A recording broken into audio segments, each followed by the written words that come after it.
누나, 이거 왜 안 불려? 잠깐만, 내가 다시 해볼게. 희미한 숨소리 사이로 풍선이 바람에 흔들렸습니다.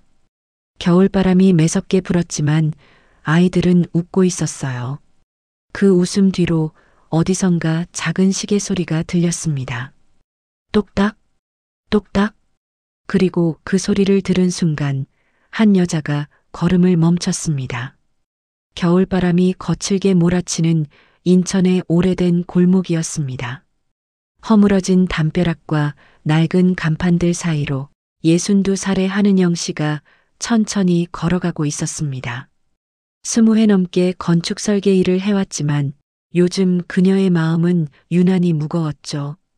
그녀는 손에 쥔 도면을 내려다보다가 문득 고개를 들었습니다.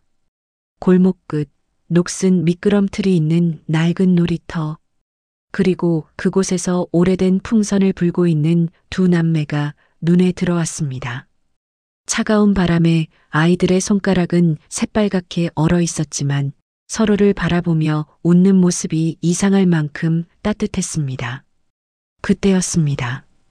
은영은 여자아이의 목에서 반짝이는 무언가를 보고 숨을 삼켰습니다. 은빛 체인에 매달린 낡은 회중시계. 그녀는 그 시계를 단 한 번에 알아봤어요.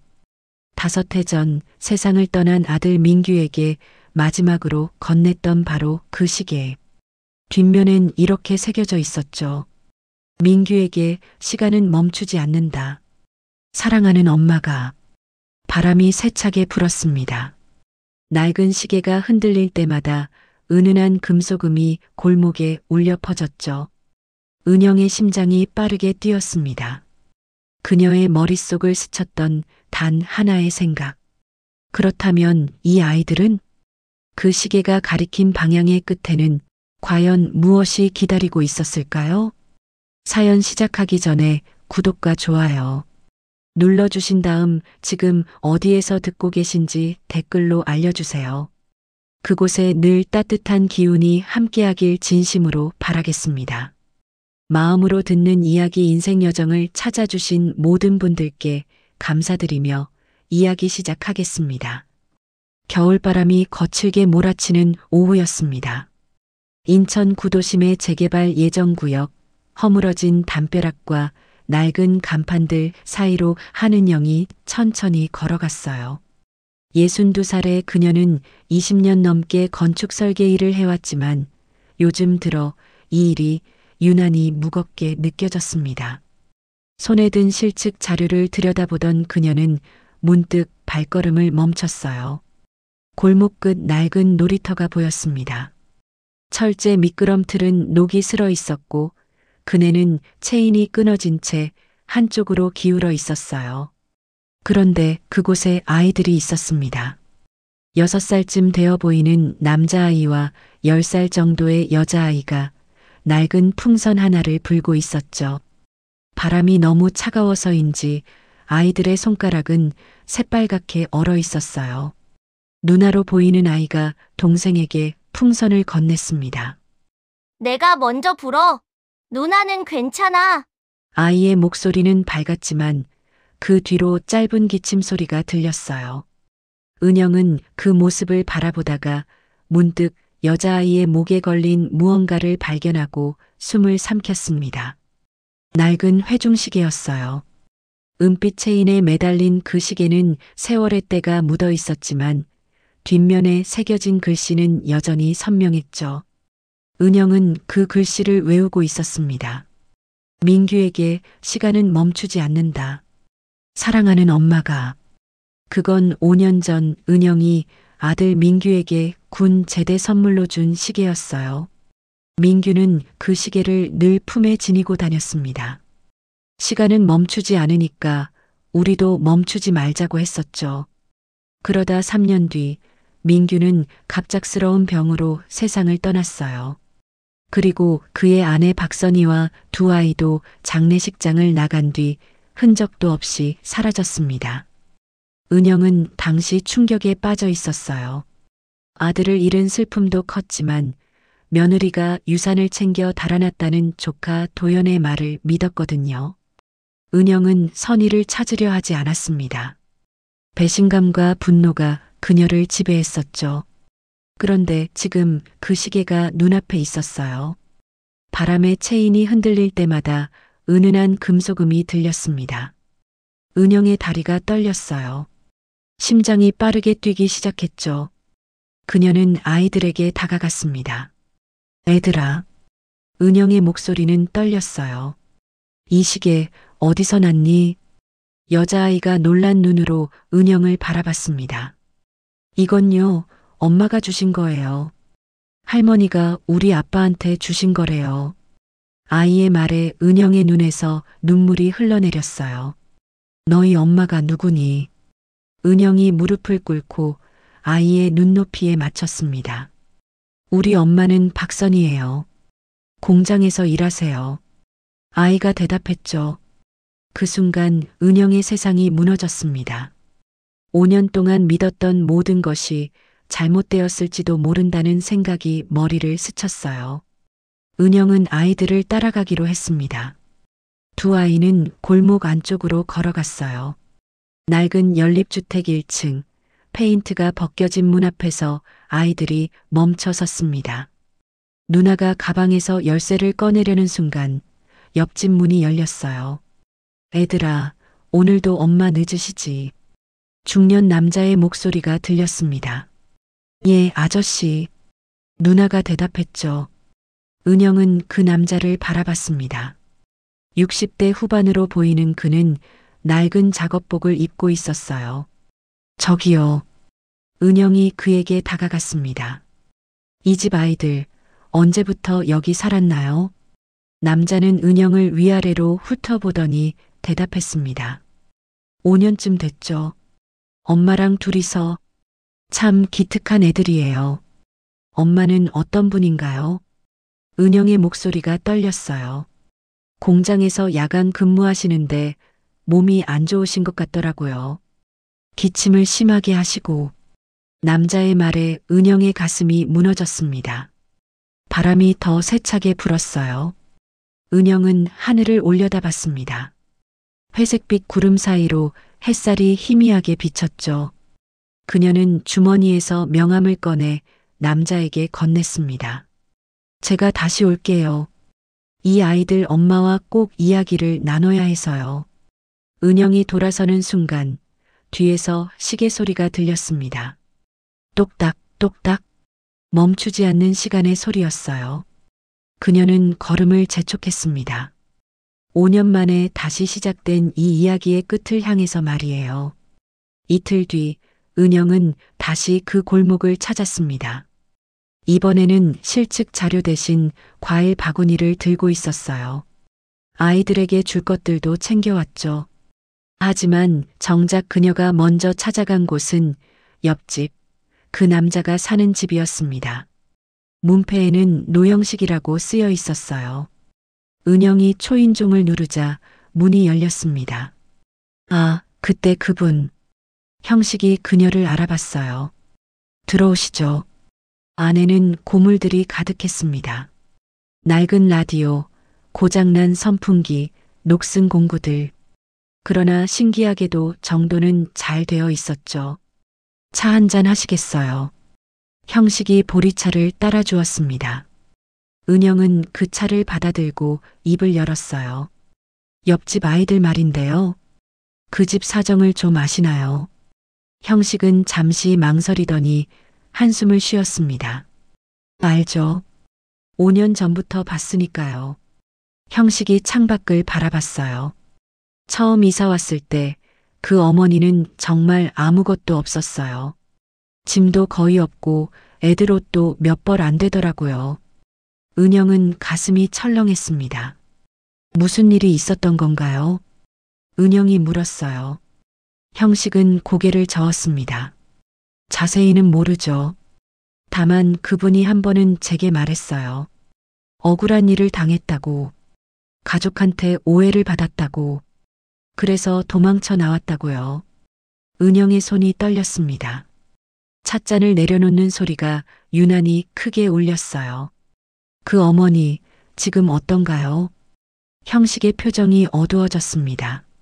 좋지 않아요. 공장 일이 너무 힘든 것 같아요. 야간 근무에 주말도 없이 일하는데 요즘은 기침이 심해서 걱정이에요. 병원은 안 가나요? 은영이 다급하게 물었어요. 돈이 없죠. 애들 먹이고 입히는 것만으로도 빠듯한데. 형식이 한숨을 쉬었습니다. 그래도 참 대단한 사람이에요. 애들한테는 늘 웃는 얼굴로 대하고 힘든 내색 안 하거든요. 은영은 참았던 눈물이 터질 것 같았어요. 그녀는 가방에서 사진 한 장을 꺼냈습니다. 혹시 이 사람 아세요? 사진 속에는 젊은 시절의 민규와 선희가 웃고 있었죠. 형식이 사진을 들여다보더니 고개를 끄덕였습니다. 이 여자분, 옆집 어머니 맞네요. 남자분은요? 형식이 물었어요. 제 아들이에요. 3년 전에 세상을 떠났죠. 은영의 목소리가 갈라졌습니다. 그리고 이 여자, 제 며느리였어요. 형식의 눈이 커졌습니다. 그럼 당신이 아이들 할머니시군요. 은영은 고개를 끄덕였어요. 하지만 저는 5년 동안 그들을 찾지 않았어요. 아니, 찾으려 하지 않았죠. 며느리가 유산을 가지고 도망쳤다고 믿었거든요. 형식은 잠시 침묵했습니다. 그러더니 자리에서 일어나 안쪽 방으로 들어갔어요. 잠시 후 그는 낡은 봉투 하나를 들고 나왔습니다. 이거 1년 전에 받았어요. 그분이 제게 부탁했죠. 만약 자기가 죽으면 이걸 아이들 할머니한테 전해달라고요. 은영의 손이 떨렸습니다. 봉투를 받아든 그녀의 눈에 글씨가 보였어요. 어머님께. 선의의 삐뚤삐뚤한 글씨였죠. 은영은 봉투를 열지 못하고 한참을 그대로 들고 있었습니다. 읽어보세요. 은영은 집으로 돌아와 서재에 앉았습니다. 책상 위에 선의의 편지를 펼쳐놓고 다시 한번 천천히 읽었어요.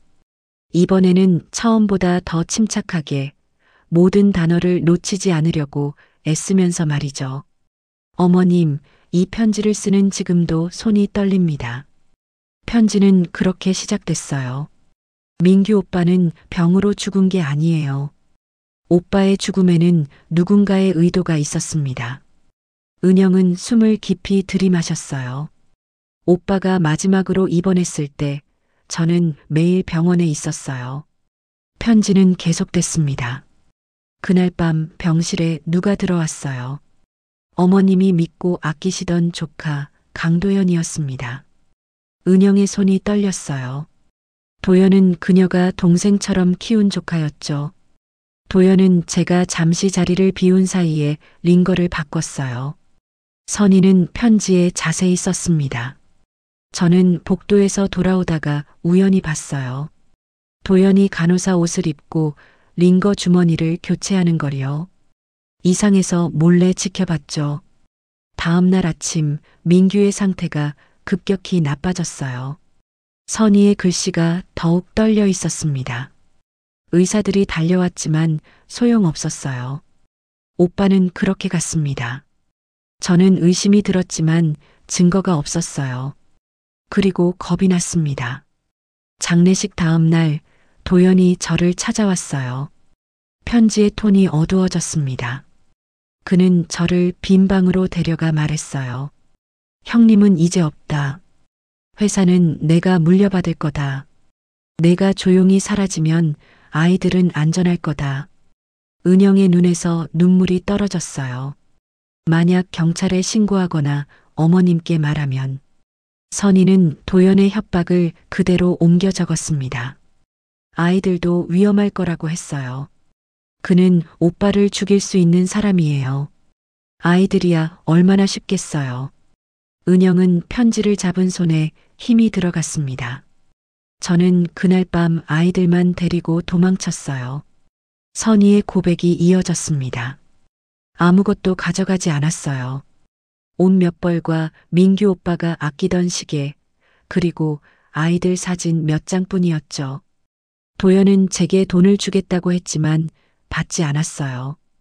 그 돈에는 오빠의 피가 묻어 있으니까요. 은영은 편지를 내려놓고 창밖을 바라봤어요.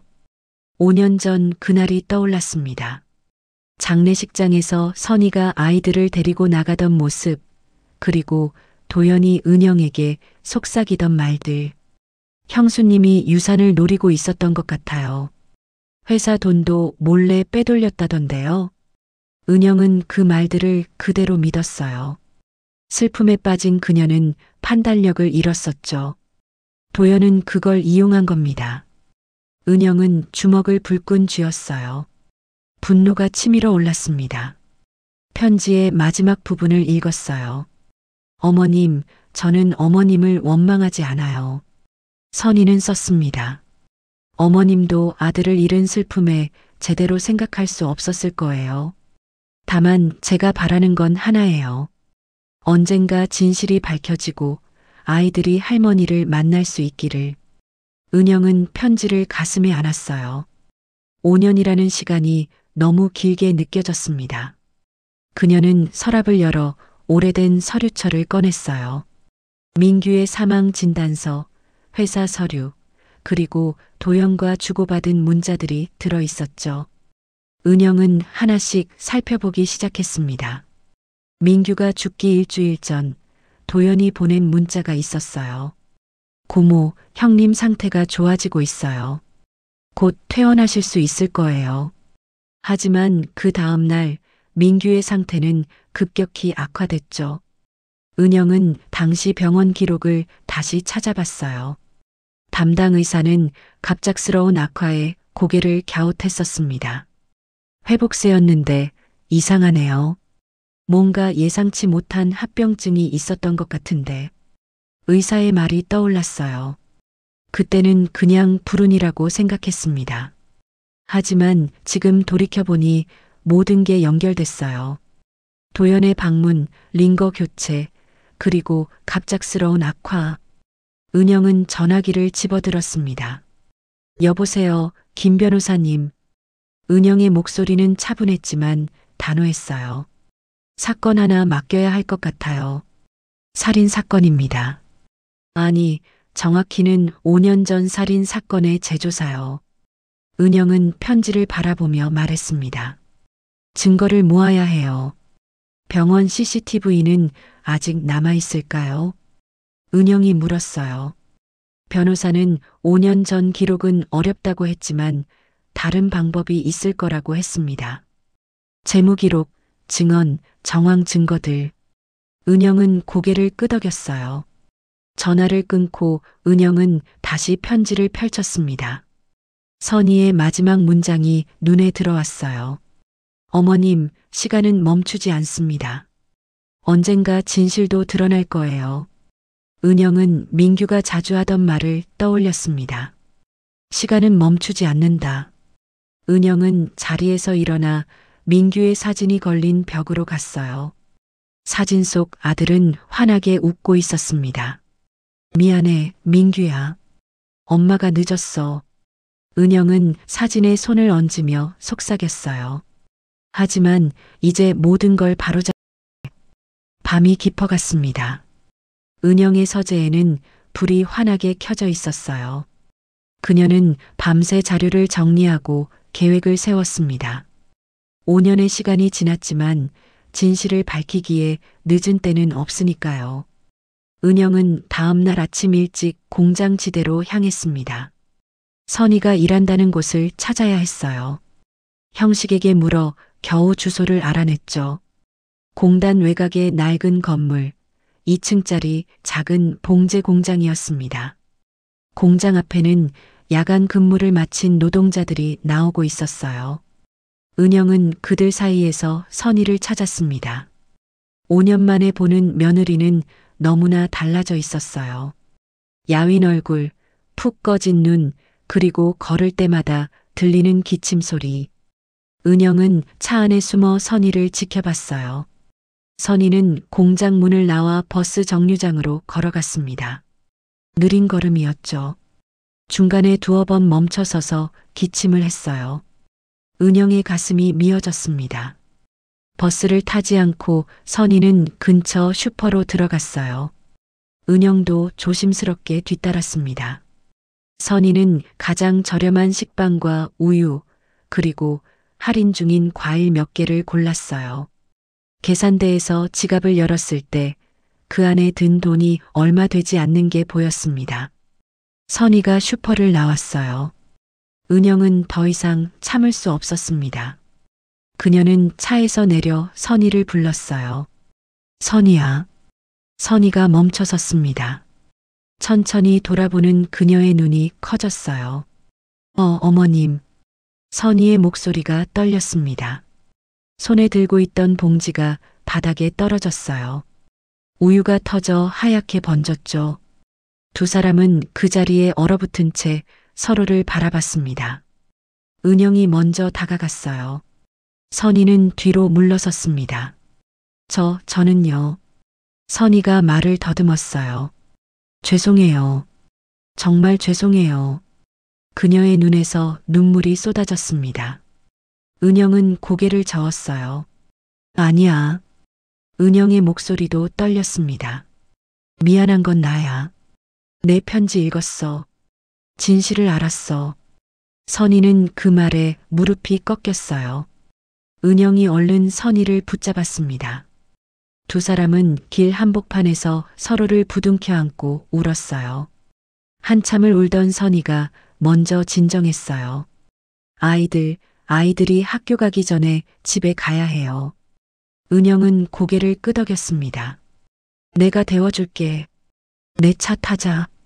선희는 망설였지만 결국 고개를 끄덕였어요. 차 안에서 두 사람은 말이 없었습니다. 은영은 운전을 하면서 슬쩍 선희를 바라봤어요. 선희는 창밖을 보고 있었지만 그녀의 손은 계속 떨리고 있었죠. 집에 도착했을 때 아이들이 문 앞에 서 있었습니다. 할머니. 여자아이가 은영을 알아봤어요. 저번에 봤던 할머니. 은영은 무릎을 꿇고 아이를 안았습니다. 그래, 할머니야. 너희 진짜 할머니야. 아이들은 어리둥절한 표정이었지만 은영의 따뜻한 품에 안겼어요. 선희는 아이들을 학교에 보내고 은영과 집안에 마주 앉았습니다. 낡은 탁자 위에 보리차 두 잔이 놓였어요. 선희가 먼저 입을 열었습니다. 어머님, 정말 죄송해요. 그때 말씀드렸어야 했는데. 은영은 고개를 저었어요. 아니야. 내가 겁먹을 만했어. 나도 제대로 보지 못했고. 은영이 선희의 손을 잡았습니다. 이제라도 알게 돼서 다행이야.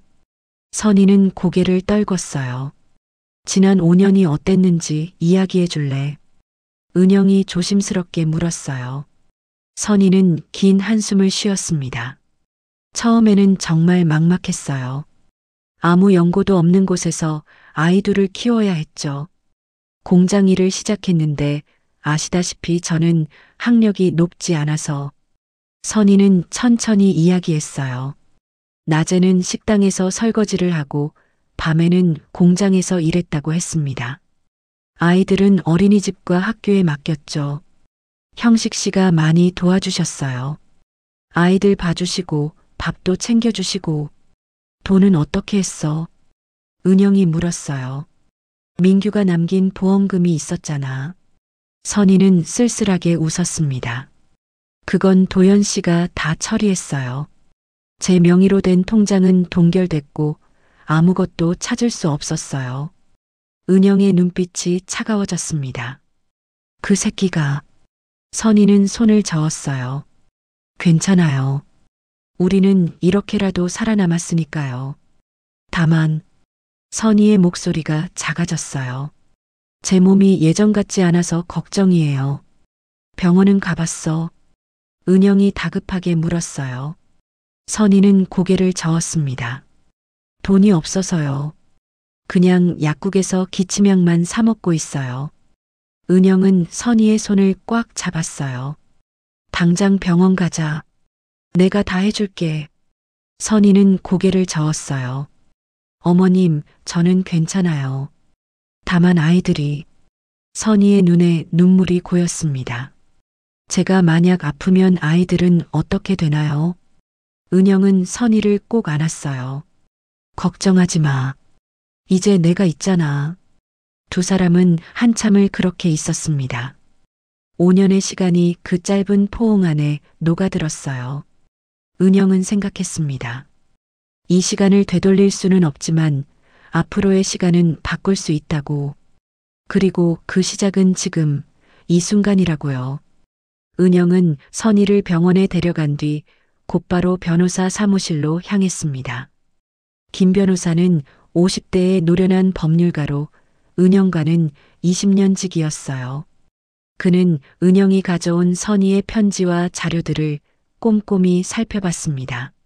어렵겠지만 불가능하지는 않아요. 김 변호사가 안경을 벗으며 말했어요. 5년 전 일이라 CCTV는 없겠지만 병원 기록은 남아있을 거예요. 그리고 재무 기록을 추적하면 뭔가 나올 수도 있고요. 은영은 고개를 끄덕였어요. 뭐든지 해야 해요. 그 사람이 제 아들을 죽였어요. 김 변호사는 진지한 표정으로 말했습니다. 감정적으로 접근하면 안 돼요. 차분하게 증거 중심으로 가야 합니다. 먼저 병원부터 시작했어요. 은영은 민규가 입원했던 병원을 다시 찾았습니다. 원무과에서 5년 전 진료 기록을 요청했죠. 담당 직원은 난색을 표했어요. 5년 전 기록은 전산화되기 전이라 종이 문서로만 남아있을 거예요. 그래도 찾아주세요. 은영의 목소리는 단호했습니다. 제 아들의 일이에요. 직원은 한참을 뒤진 끝에 낡은 파일 하나를 가져왔어요. 먼지가 수북이 쌓여 있었죠. 은영은 기록을 펼쳐봤습니다. 민규의 입원 기록, 투약 기록, 그리고 경과 기록들이 적혀 있었어요. 마지막 날 담당 간호사의 메모가 눈에 띄었습니다. 오후 10시 30분 환자 상태 갑작스럽게 악화. 원인 불명. 은영은 그 시간을 기억했어요. 선희의 편지에 적힌 시간과 일치했습니다. 도연이 병실에 들어간 게 밤 10시쯤이었죠. 은영은 담당 간호사를 찾아달라고 요청했어요. 다행히 그 간호사는 아직 같은 병원에서 근무하고 있었습니다. 40대 중반의 여성이었어요. 그녀는 은영을 보자 고개를 갸웃했습니다. 환자 보호자분이시죠? 기억나요? 그날 밤 일 기억하세요? 은영이 물었어요. 간호사는 잠시 생각하더니 고개를 끄덕였습니다. 기억하죠. 환자분이 갑자기 악화돼서 놀랐어요. 회복 중이었는데 말이에요. 혹시 그날 밤 수상한 사람 못 봤어요? 은영이 조심스럽게 물었어요. 간호사는 눈을 가늘게 떴습니다. 그러고 보니 누가 병실에 들어가는 걸 본 것 같아요. 간호사 가운을 입은 사람이었는데 그 사람 얼굴 기억나세요? 은영의 심장이 빨라졌어요. 간호사는 고개를 저었습니다. 뒷모습만 봤어요. 남자였던 것 같은데 그때는 당직 의사인 줄 알았죠. 은영은 가방에서 도연의 사진을 꺼냈어요. 혹시 이 사람인가요? 간호사는 사진을 들여다보더니 불확실한 표정을 지었습니다. 잘 모르겠어요. 5년 전 일이라. 은영은 실망했지만 포기하지 않았어요. 다음은 재무 기록이었습니다.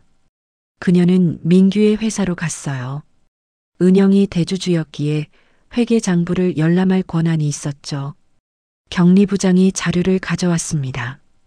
은영은 민규가 사망한 전후의 거래 내역을 집중적으로 살펴봤어요. 그러다 이상한 점을 발견했습니다. 민규 사망 2주 후 회사 계좌에서 5천만 원이 빠져나갔어요. 이 돈 어디로 간 거예요? 은영이 물었어요. 격리부장은 장부를 확인했습니다. 컨설팅 비용으로 처리됐네요. 강도연 이사님이 결제하셨고요. 컨설팅? 은영이 눈을 가늘게 떴어요. 어느 회사죠? 격리부장이 확인했습니다. J&J 컨설팅이라고 나와 있네요. 은영은 그 이름을 적어뒀어요. 변호사에게 그 회사를 조사해달라고 했습니다. 이틀 뒤 결과가 나왔어요. J&J 컨설팅은 실체가 없는 유령 회사였습니다. 등록은 돼 있지만 사무실도 직원도 없었죠. 그리고 그 회사의 대표는 강도연의 대학 동기였습니다. 은영은 확신했어요. 도연이 회사 돈을 빼돌린 거였습니다. 그것도 민규가 죽은 직후에. 은영은 더 깊이 파고들었어요. 다음 몇 주 동안 은영은 온갖 기록을 뒤졌습니다. 도연의 계좌, 부동산 거래 내역, 카드 사용 내역. 그러다 결정적인 증거를 찾았어요. 민규 사망 한 달 후 도연이 고급 아파트를 현금으로 구입한 기록이었습니다. 그 돈의 출처를 추적했어요. 복잡한 경로를 거쳤지만 결국은 회사에서 빠져나간 돈과 연결됐습니다. 은영은 모든 자료를 정리해 변호사에게 넘겼어요. 이 정도면 횡령 혐의는 확실해요. 김 변호사가 말했어요. 하지만 살인은 아직 증거가 부족해요. 은영은 고개를 끄덕였습니다. 알아요. 하지만 이걸로 시작할 수 있잖아요. 은영은 결심했어요. 도연을 직접 만나기로 했습니다. 그를 압박해서 자백을 받아내거나 아니면 실수를 유도하는 거였죠. 위험한 선택이었지만 은영에게는 시간이 없었습니다. 선희의 병이 생각보다 심각했거든요. 그날 밤 은영은 도연에게 전화를 걸었어요. 도연아, 내일 사무실로 와라. 할 얘기가 있다. 도연은 의아해했지만 승낙했습니다. 은영은 전화를 끊고 창밖을 바라봤어요. 내일이면 모든 게 시작될 거였습니다. 다음 날 오후 도연이 은영의 사무실로 왔습니다. 35살의 그는 명품 정장을 입고 자신만만한 표정이었어요. 고모, 무슨 일이세요? 은영은 차가운 눈으로 그를 바라봤습니다. 앉아라.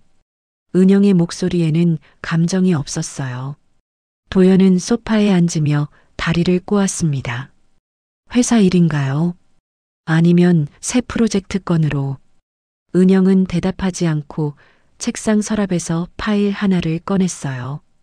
이게 뭔지 아니? 은영이 파일을 테이블에 던졌습니다. 서류들이 펼쳐졌어요. 도연의 얼굴이 굳었습니다. 이건 회사 돈 빼돌린 증거야. 은영이 차갑게 말했어요. J&J 컨설팅, 내 친구 앞으로 된 유령 회사. 도연은 당황했지만 곧 침착함을 되찾았어요. 고모, 그건 정당한 컨설팅 비용이었어요. 회사 발전을 위해. 거짓말하지 마. 은영이 또 다른 서류를 내밀었습니다. 그 돈이 내 아파트 구입에 쓰인 것도 다 추적했어. 도연의 이마에 땀이 맺혔어요. 그는 자리에서 일어나려 했지만 은영이 손을 들어 제지했습니다. 아직 끝나지 않았어. 은영은 세 번째 서류를 꺼냈어요. 민규가 죽던 날 밤 병원 기록이야. 도연의 얼굴이 새하얗게 질렸습니다. 당직 간호사가 증언했어. 누군가 간호사 복장으로 병실에 들어갔다고. 그게 내가 아니라고 부정할 거냐. 도연은 입술을 깨물었어요. 고모, 저는. 도연이 말을 더듬었어요. 정말 모르는 일이에요. 그날 밤 저는 집에 있었어요. 은영은 냉소를 지었습니다. 증거가 다 있는데도. 그녀는 녹음기를 꺼냈어요. 이건 선희의 증언이야. 은영이 재생 버튼을 눌렀습니다. 선희의 떨리는 목소리가 흘러나왔어요. 도연 씨가 링거를 바꾸는 걸 봤어요. 간호사 옷을 입고. 그리고 다음 날 민규 오빠는 돌아가셨어요. 도연은 자리에서 벌떡 일어났습니다. 형수님이 거짓말하는 거예요. 증거도 없잖아요. 은영은 침착하게 마지막 카드를 꺼냈어요. 병원 약국 기록이야. 내가 그날 오후 특정 약물을 문의한 기록. 도연의 다리가 후들거렸어요. 그건 우연이에요. 은영은 자리에서 일어나 도연에게 다가갔습니다. 우연히 이렇게 많을 수가 있니?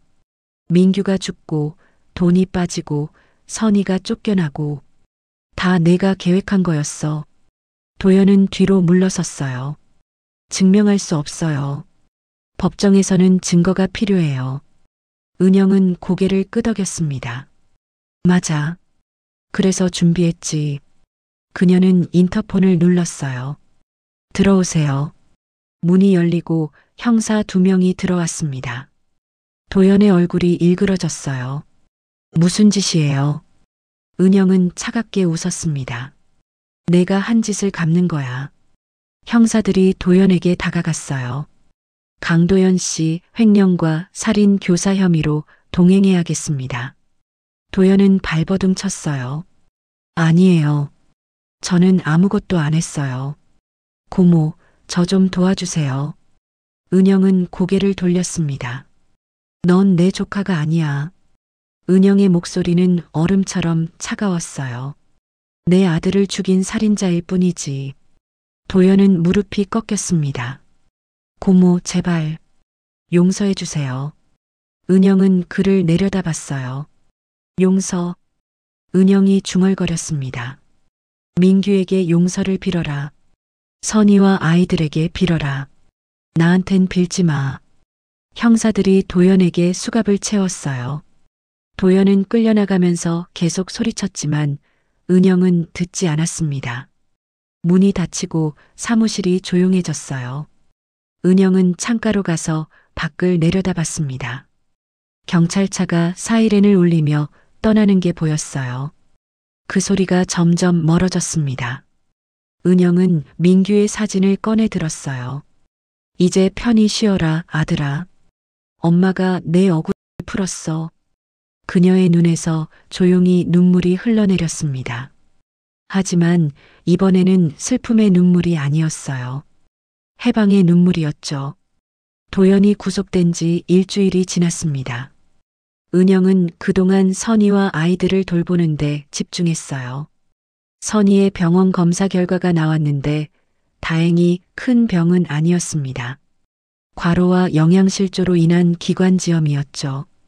의사는 충분한 휴식과 영양 섭취를 처방했어요. 은영은 선이에게 당분간 일을 쉬라고 했습니다. 돈 걱정은 하지 마. 내가 다 책임질게. 하지만 선이는 고개를 저었어요. 어머님, 저는 일을 해야 해요. 선이가 말했습니다. 일하지 않으면 불안해요. 5년 동안 그렇게 살아왔거든요. 은영은 선이의 손을 잡았어요. 알아. 하지만 내 몸이 먼저야. 결국 타협점을 찾았습니다. 선이는 주간 근무로 바꾸고 일주일에 나흘만 일하기로 했어요. 은영이 나머지 생활비를 보조하기로 했죠. 선이는 처음에 거절했지만 아이들을 위해서라는 은영의 말에 결국 받아들였습니다. 그날 오후 은영은 선이의 마지막 야간 근무를 마치고 나오는 걸 기다렸어요. 공장 문 앞에 차를 세우고 기다리는데 형식이 지나가다 그녀를 알아봤습니다. 부인, 여기서 뭐 하세요? 선이 기다리고 있어요. 은영이 웃으며 대답했어요. 형식은 고개를 끄덕이며 옆에 섰습니다. 다행이네요. 그 집안이 다시 모이게 돼서. 은영은 형식을 바라봤어요. 당신 덕분이에요. 당신이 아니었으면 선이와 아이들이 어떻게 됐을지 몰라요. 형식은 손을 저었습니다. 저는 당연한 일을 했을 뿐이에요. 사람을 돕는 건 소방관의 본능이니까요. 은영은 그의 손을 잡았어요. 정말 고마워요. 언제든 도움이 필요하면 말씀하세요. 그때 공장 문이 열리고 노동자들이 나왔어요. 선이도 그 안에 있었습니다. 그녀는 은영을 보고 놀란 표정을 지었죠. 어머님, 왜 여기까지? 데리러 왔지. 은영이 웃으며 말했어요. 마지막 야간 근무잖아. 선이의 눈가가 촉촉해졌어요. 고맙습니다, 어머님.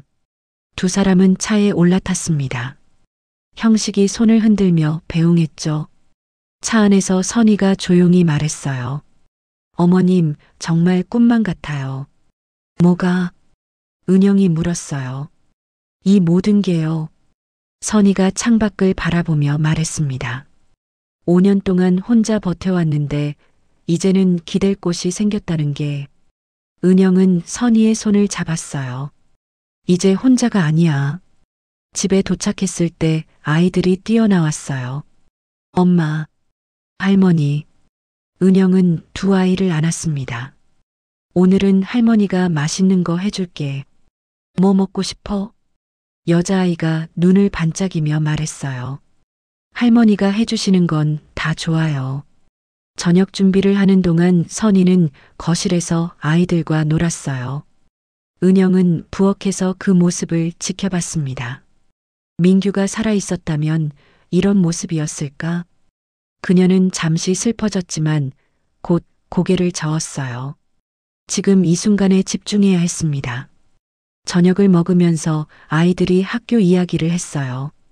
은영은 그 이야기를 들으며 웃었습니다. 선희도 오랜만에 편안한 표정이었죠.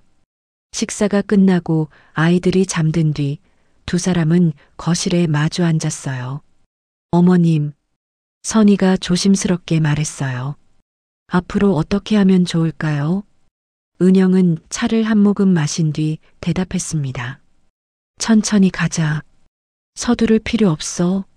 중요한 건 우리가 다시 가족이 됐다는 거야. 선희는 고개를 끄덕였어요. 하지만 여전히 불안한 표정이었습니다.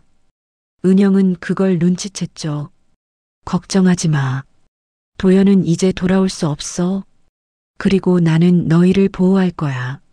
선희는 그제야 안도의 한숨을 쉬었습니다. 밤이 깊어갔어요. 은영은 선희와 아이들이 잠든 집을 나와 차에 올랐습니다. 집으로 가는 길 그녀는 민규의 무덤에 들렀어요. 묘비 앞에 무릎을 꿇고 앉았죠. 민규야. 은영이 속삭였어요. 선희와 아이들 찾았어. 그리고 내 억울함도 풀었고 이제 편히 쉬어라. 바람이 불어와 그녀의 머리를 스쳤습니다. 은영은 그게 아들의 대답처럼 느껴졌어요. 봄이 왔습니다. 도연의 재판이 시작된 지 석 달이 지났어요. 검찰은 횡령 혐의로 기소했고 살인 혐의는 계속 수사 중이었습니다. 은영은 변호사와 함께 모든 증거를 모아 검찰에 제출했죠. 재판정에서 도연은 끝까지 살인을 부인했어요. 하지만 정황 증거들이 그를 압박했습니다. 간호사의 증언, 약국 기록, 그리고 선희의 진술서. 판사는 심각한 표정으로 서류들을 살펴봤어요. 은영은 방청석에 앉아 도연을 바라봤습니다. 그는 초라한 모습이었어요. 명품 정장 대신 죄수복을 입고 자신감 대신 두려움이 가득한 얼굴. 은영은 복잡한 감정을 느꼈죠. 재판이 끝나고 밖으로 나왔을 때 선희가 기다리고 있었어요. 어떻게 됐어요? 은영은 고개를 끄덕였습니다. 잘 진행되고 있어. 곧 결과가 나올 거야. 선희는 안도의 표정을 지었어요. 두 사람은 근처 공원을 걸었습니다. 벚꽃이 만개해 있었어요. 은영은 선희를 바라봤습니다. 요즘 어때?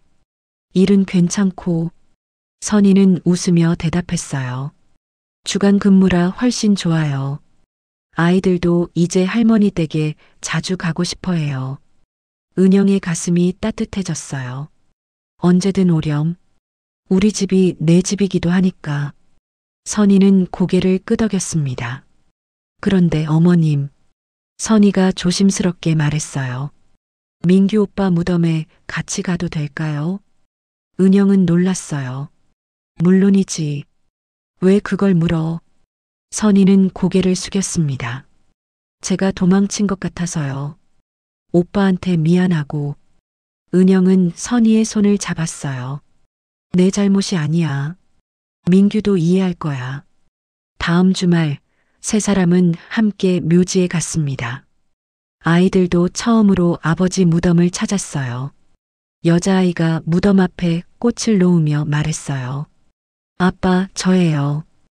은영의 눈에 눈물이 고였습니다. 선희는 무덤 앞에 무릎을 꿇었어요. 오빠, 미안해요. 제가 지키지 못했어요. 하지만 이제 어머님이 계셔요. 우리 잘 살게요. 은영은 선희의 어깨를 감싸 안았습니다. 그날 저녁 은영은 민규의 유품 상자를 열었어요. 그 안에 회중시계가 들어 있었습니다.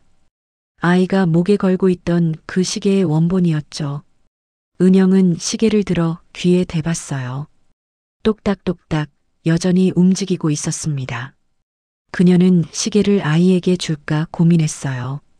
하지만 생각을 바꿨습니다. 이건 나중에 주자. 아이가 더 자라서 아버지를 제대로 기억할 수 있을 때 은영은 시계를 다시 상자에 넣었어요. 한 달 뒤 도연의 1심 판결이 나왔습니다. 횡령으로 징역 7년, 살인 교사 혐의는 증거 부족으로 무혐의였어요. 은영은 실망했지만 받아들였습니다. 적어도 횡령만으로도 그는 대가를 치르게 됐으니까요. 판결이 나온 날 저녁, 은영은 선희의 집에 갔어요. 아이들과 함께 저녁을 먹고 뉴스를 봤습니다. 도연의 판결 소식이 나왔죠. 선희는 복잡한 표정이었어요. 후련하지 않으세요? 은영이 물었어요. 선희는 고개를 저었습니다. 후련하기보다는 슬퍼요. 이 모든 일이 없었다면 얼마나 좋았을까 싶어요.